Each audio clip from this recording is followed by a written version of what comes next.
I am 82 years old, and there is one thing I need to say to you plainly right from the start. If you believe that living safely means living correctly, you may have been misled. I'm not saying this to shock you. I don't have a tragic story to tell either. No accident, no bankruptcy, no scandal. My whole life followed the right path. A stable job, a family, peaceful evenings, and familiar words of praise from the people around me. People often describe me as someone who lived properly, sensible, careful, someone who knew how to keep himself in line, someone who chose the safe road, and that is exactly the problem. For 82 years, no one ever told me I was wrong, not once. No one warned me. No one pulled me back. No one ever asked whether I truly wanted this life. I did what was expected. I avoided what might cause trouble. I believed that if everything was fine, then I must be fine too. But the closer I get to the end of my life, the more I feel something very strange. Not sadness, not regret in a dramatic sense, just a thin, lingering emptiness, as if something important slipped away without my noticing. It's strange. I didn't live wrongly by any social standard, and yet deep inside, I've always felt that I missed something. Not because I did something bad, but because I never dared to live differently. There is a very dangerous trap called the proper life. It doesn't hurt you right away. It doesn't leave obvious scars. It simply takes your years from you quietly, little by little. And I have only one question for you right now. If no one ever warns you, how do you know you're living wrong? I lived my whole life correctly, at least by the definition people usually call correct. I held a stable job for decades, not glamorous, but enough to support my family. I went to work regularly, came home on time. I didn't neglect my responsibilities. I stayed out of trouble. I never did anything that made others worry about me. I married early, had children, shared proper family dinners, planned holidays in advance, took short, safe trips with no surprises. Everything unfolded according to plan, and I was proud of that. I was never reckless. I didn't change careers at the last minute. I didn't chase far-fetched dreams. I didn't gamble my family's future on risky choices. When faced with two paths, I always chose the one with less risk, and society loved that. People trusted me. Colleagues respected me. They called me reliable, a pillar, someone who thought of others. I heard those words my entire life, and I believed that was enough. Truthfully, there were very small moments when I wondered whether I was missing something, but the feeling was faint, not strong enough to make me stop. I usually reassured myself that everyone probably felt that way sometimes, that it was just a passing feeling. Everything was fine. Everything was right. So why doubt it? But over time, that feeling didn't disappear. It didn't turn into pain. It became a very subtle lack, like a room filled with furniture, but no window. You can't point to what's wrong. You just know it doesn't feel open. I lacked nothing, yet I didn't feel whole. And what confused me most was this. I didn't know what to call that feeling.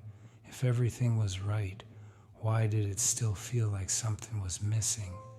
And then one completely ordinary afternoon, my wife passed away. There was no accident, no final words, no cinematic moment. Just an afternoon like any other. We had lunch, talked about a few trivial things, and then she was gone. The funeral was orderly. People came. They offered condolences. They said the usual things. I thanked each person. I did everything I was supposed to do. Then everyone left, and the house became strangely quiet.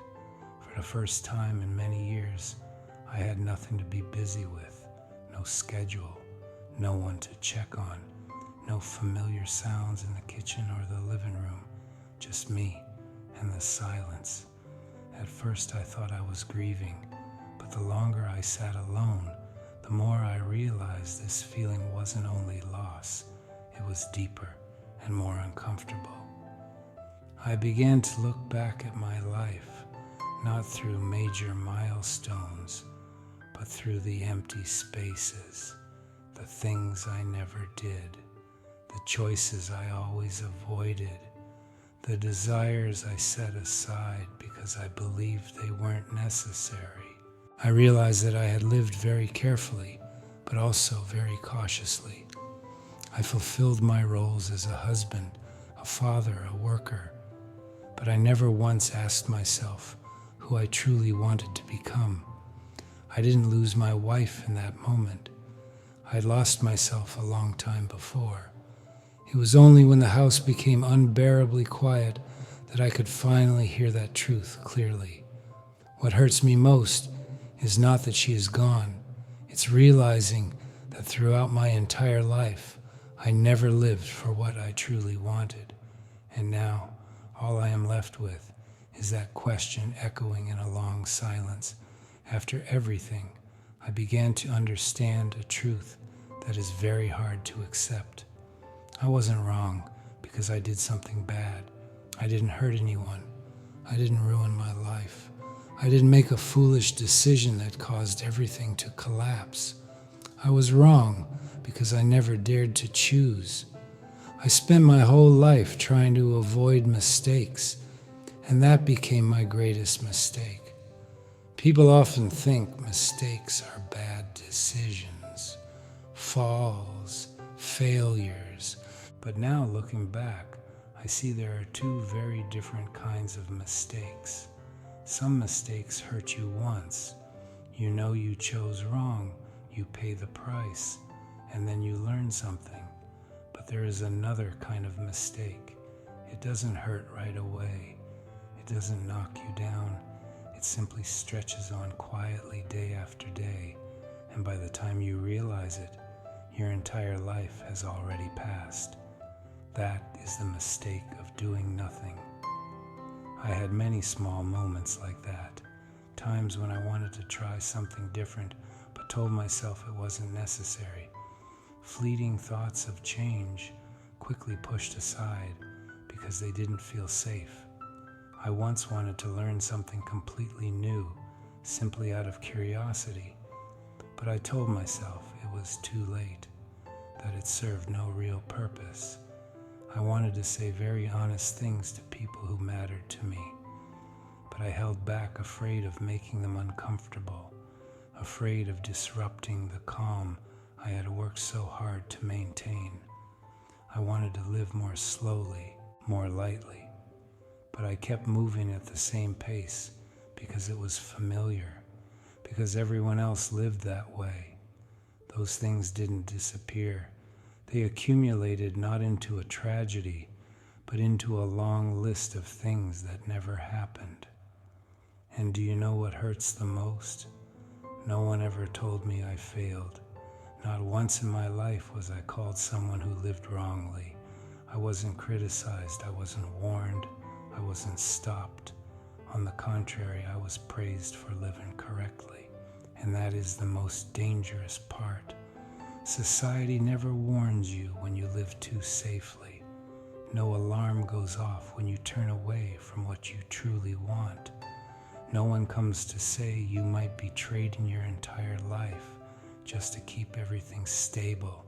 You are still praised, still trusted, still seen as a good, decent person, until one day you are alone and there is nothing left to hide the truth. That's when we realize that living correctly does not mean living fully, and living well does not mean never making mistakes. Living well means taking responsibility for your choices, even when those choices disappoint others, even when they feel unsafe, even when you might fail. I spent too many years living so that no one would be disappointed, and in doing so, I left myself behind. There is no single moment I can point to and say, if only I had done differently then. My mistake wasn't one specific decision. It was all the decisions I never dared to make. I didn't live wrongly in the usual sense, but I lived a life designed by fear. Fear of risk, fear of disruption, fear of stepping off the path everyone called right. And when you live like that long enough, you forget how to ask yourself what you want. Now looking back, I don't wish I had been more successful. I don't wish I had made more money. I wish I had allowed myself to live more honestly earlier. No one ever said I failed, and it took nearly my entire life to understand that this was not a compliment. It was a warning that I never heard. And when you finally realize that there is no sound of breaking, no dramatic aha moment, just a very long silence, and in that silence you begin to understand what you traded for a proper life. After that moment, everything becomes smaller. It's no longer about what society thinks, no longer about right or wrong by anyone else's standards. There is only one very simple question left, and I have carried that question with me every day since. I am 82 years old now. I don't have much left to chase, no list of goals, no long-term plans.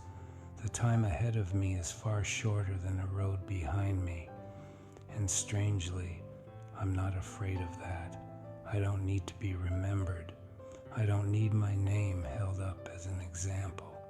I have only one quiet wish, that I had lived more truthfully with myself, a little earlier, not more dramatically, not more recklessly to prove anything, just brave enough to listen to what I wanted, instead of always asking what others expected of me. My whole life, I lived very skillfully, so skillfully that no one complained, no one was disappointed, and no one ever said I was wrong. But now looking back, I ask a question I never dared to ask. Before, did I live my life, or did I only fulfill the roles that others handed to me? You may be listening to this while you still have plenty of time ahead. You may be busy. You may be doing very well at what is expected of you, and you may be just like I once was, avoiding something simply because it doesn't feel safe. A conversation you keep postponing, attachment, a path you want to try but haven't dared to step onto, a choice you always say you'll make later. I don't have advice for you. I only have one question, and I hope you carry it with you after this video ends. What in your life are you postponing simply because it doesn't fit the image of being proper? If this story makes you pause for even a moment, consider sharing it. And if you want, leave a comment, just one thing you've been avoiding for too long. Sometimes naming it is already the first step toward not repeating my life.